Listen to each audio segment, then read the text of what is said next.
Hello, welcome, and thanks for landing in here. Today, I want to share a very interesting story with you. The story is about a farmer, a very poor farmer, a Jew, and a cow. Well, there was a farmer somewhere in the world, and he was very poor. He managed to save some money after a long time, and with that money, he decided to buy a cow. In villages, to the village people, investment in cow is a very significant one. It's very good investment compared to village economy because a cow gives its owner milk every day, and after a year it produces a calf. So the farmer decided to buy a cow. He went to the market, and from the market he brought a very healthy, very beautiful cow. And after returning home with his cow, he strangely noticed that this particular cow doesn't eat anything except of green grass. The farmer found himself in a very difficult situation, in a very peculiar problem, because those who raise cattle, uh, they always don't feed their cattle with only green grass. They feed their cattle with many alternative things like maize, like lentils, and rice husks, wheat husks, and many other things. Because green grass may not be available the year round, and the place where our farmer lived was a place where grass was very difficult to find. So the farmer found himself in a very, very critical situation. And there was an old Jew lived in that village. That old Jew was very famous among the villagers for his profound knowledge and deep wisdom over many, many things. And the villagers used to go to that old Jew for many reasons, for his suggestions. In any kind of problem, they used to go to the old Jew to consult about their problems, about many issues. You know, Jewish people are very, very renowned around the world for their wisdom, for their knowledge, their contribution to science and mathematics and technology is quite outstanding. We cannot think of this modern age of technological development without their contribution. So the villager, the old farmer, he decided to go to that Jew to discuss about his problem. And going to that Jew, he described what happened about the strange habit of his cow. Well, hearing everything the Jew said, I see you are in a very critical situation. Why don't you come tomorrow? Let me think. Let me see what I can do for you. Well, the poor farmer returned home, and the next morning he went to the Jew. The Jew came out and said, well, I think I found a good solution for you, but solutions don't come easy. I have to, I had to work a lot about your problem, and I have my own life, and I have to live on um, my knowledge. You will get milk every day, and in a year you are going to get a calf, but what am I getting in return? So the poor farmer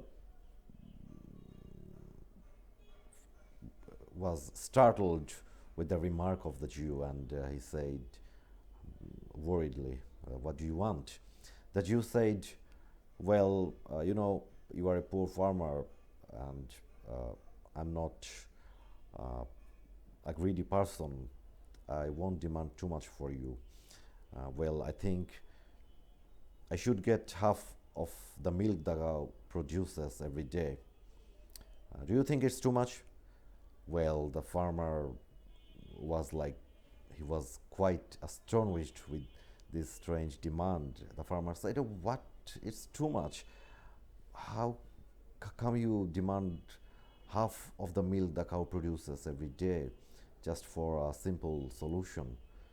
Well, the Jew said, "If you consider it a very simple solution, why have you come to me? Just, I'm not forcing you to give me half of your milk. I just, that's my demand. If you agree, then you can, I can proceed." The farmer said, "Oh my goodness, it's too much. In that situation, I think I will sell the cow to the market."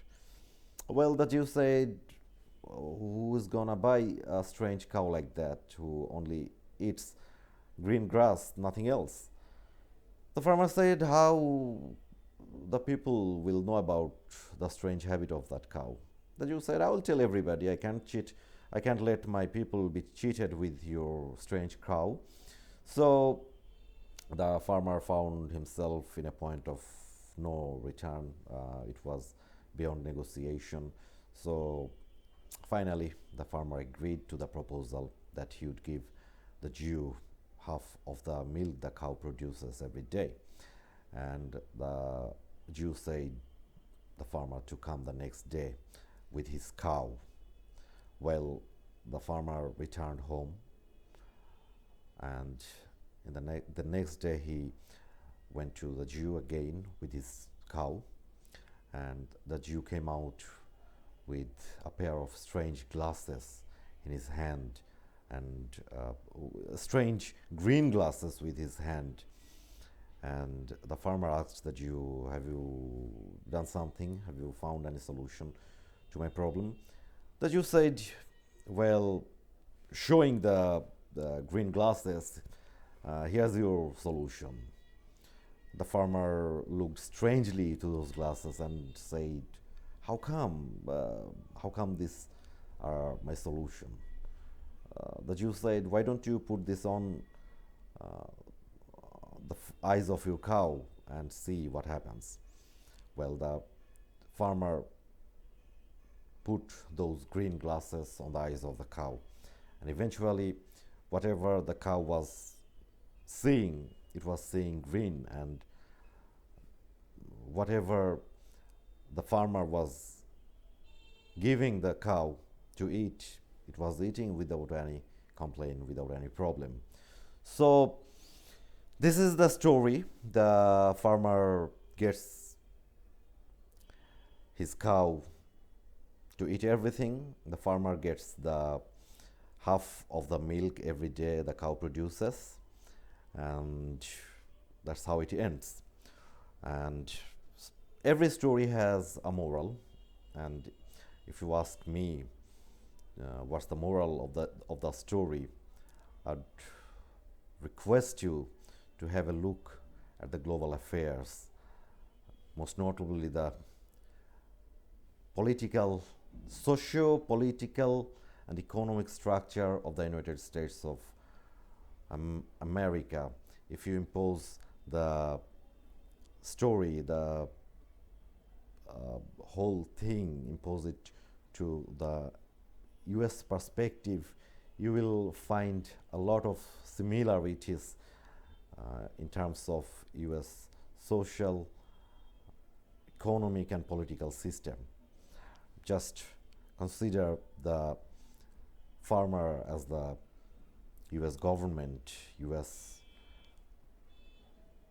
system, and the cow as the US population, and the green glass as the mass media, that the mainstream corporate media that controls almost everything of American society, of every narrative.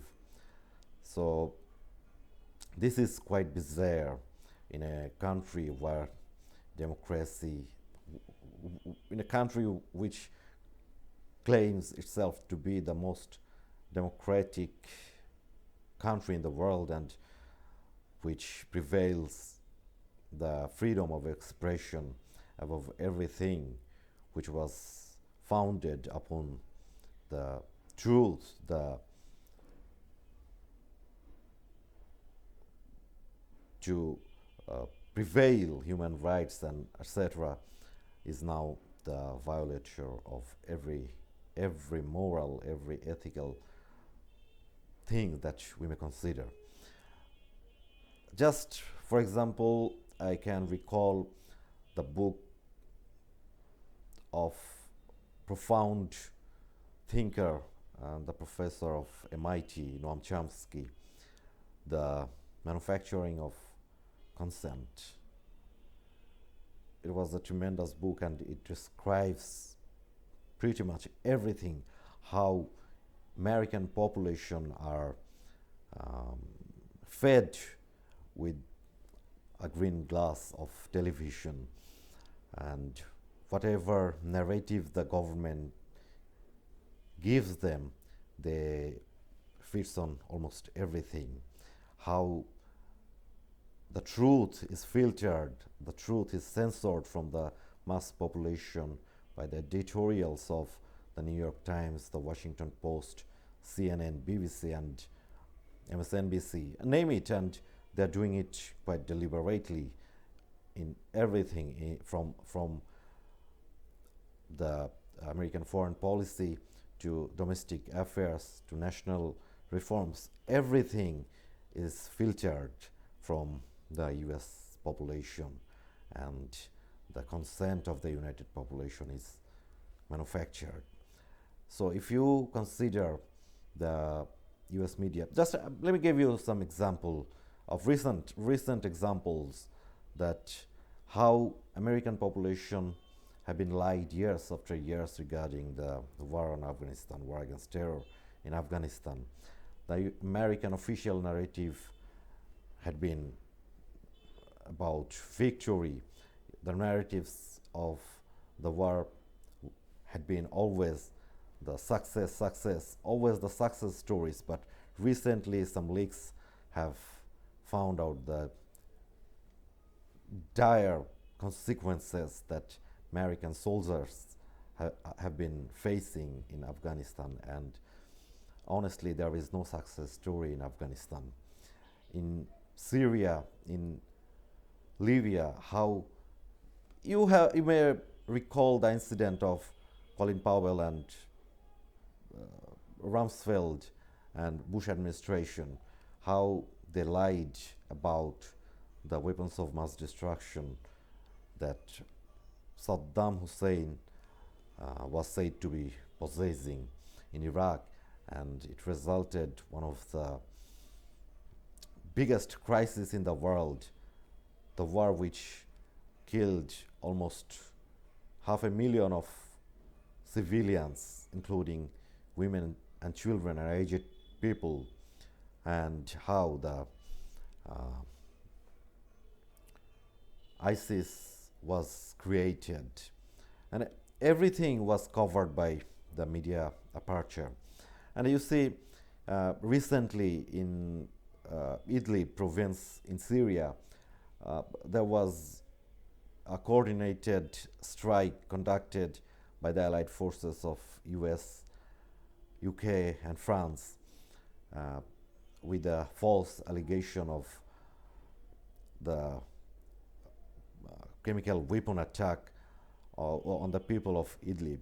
And the OPCW leaks have confirmed that it was brazen, false, and American and British and French media lied to their people about the finding of chemical weapons in Idlib. And there are very, very strong allegations that the OPCW report was manufactured, was uh, processed with false narratives, with the influence of United States defense administratives to justify the attack on Idlib, on Syria. And the same things have happened in terms of Libya. In the past, we have seen the same narratives in terms of Vietnam and Indochina, in Indonesia, and it's been going on and on and on with the help of mainstream media. And if you ask me about the old Jew, who's the old Jew, it's quite clear that here the